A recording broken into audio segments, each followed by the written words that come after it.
Thanks very much, Dan. I'll now, before we head for drinks, which I'm hoping John Mark can tell me are going to be just outside afterwards, or upstairs, okay. But anyway, before we do that, any questions for our speakers?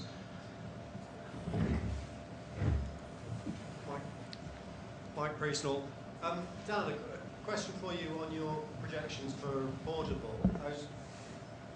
Portable has a history of product launches in the past and notable withdrawals, I suppose, of those or failures of them.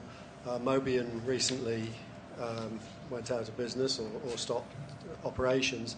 What evidence have you got, or what makes you believe that the sector, as you illustrated with the Aquafairy and the MyFuelCell devices, this sort of micro charger, what makes you think now's the time?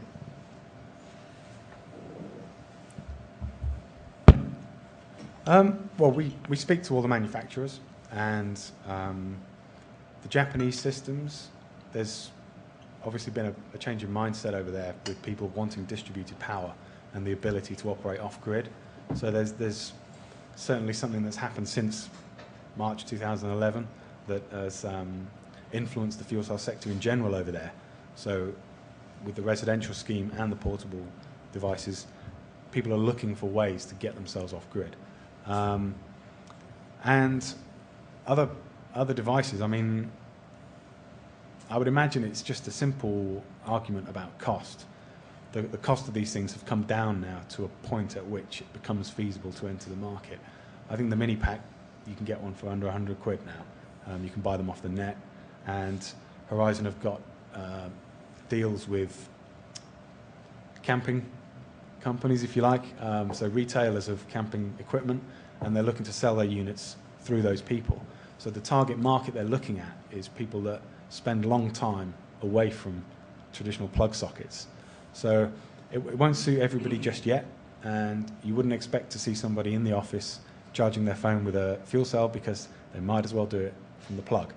But for people that go camping, go to music festivals, there are hundreds of thousands of people out there that want to be able to charge their phone up for up to a week without needing any grid electricity. And how can you do that? You can either buy the batteries or you can buy the fuel cells now. And for the equivalent weight, you can charge a lot longer using the fuel cells. Okay. Sorry, monopolising Dan.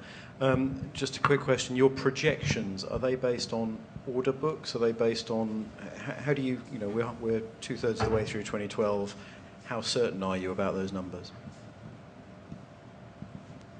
I'd be about 80% certain about those numbers. Yeah, it's always just a projection. And as I say, we talk to these people, and we then take a view on what they tell us. I mean, some people will say it's on the boat, it's going to the retailers now. And so while I'd never be 100% certain, because it's always a forecast, I'm fairly confident that these units will be fairly popular. And the plan is for the cost to come down even further.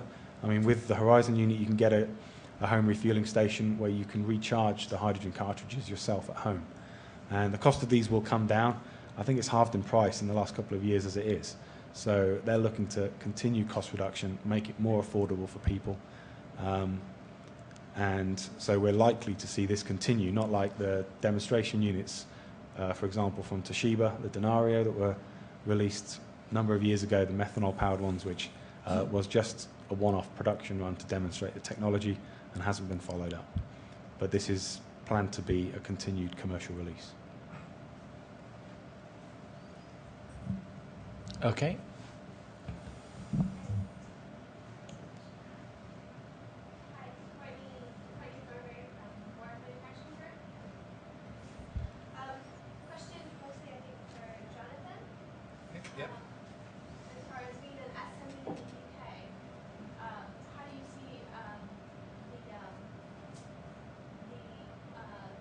Market for high-value manufacturing as far as UK in the fuel cell industry being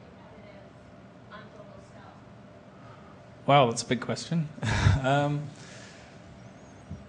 For me, it's a little bit difficult for me to say because, of course, whilst I work in the area of fuel cells, fuel cells is just one part of our business, and to a certain extent, we've mitigated risk to a certain level because we operate in fuel cell area, hydrogen storage, battery area. We're looking at a more broader area for our technologies. So I don't know if actually maybe the question's more appropriate for someone else. I don't know if I pass the buck there. Yeah, the UK's got some interesting benefits, mainly its innovative outlook on problems. One of the things that is more difficult, though, is then trying to make sure that you've got the right supply chain locally to then move from your idea into something that's realisable and commercially viable. But the way supply chains are at the moment, that's something you can still do. So long as I think the thing that the UK is really good at is being able to design something and to protect it. We've got very good patents and protections in that way. So I think the UK is still quite a good place for innovative technologies and will continue to be as well, provided we keep with the government support and investment support as well. Any final questions? In which case, I'm going to thank also the Cleantech Investor team for all their help in organising the conference.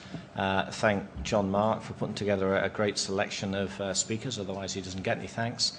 And thank obviously all our speakers and invite you for a final round of applause and go and have a drink. Thanks very much.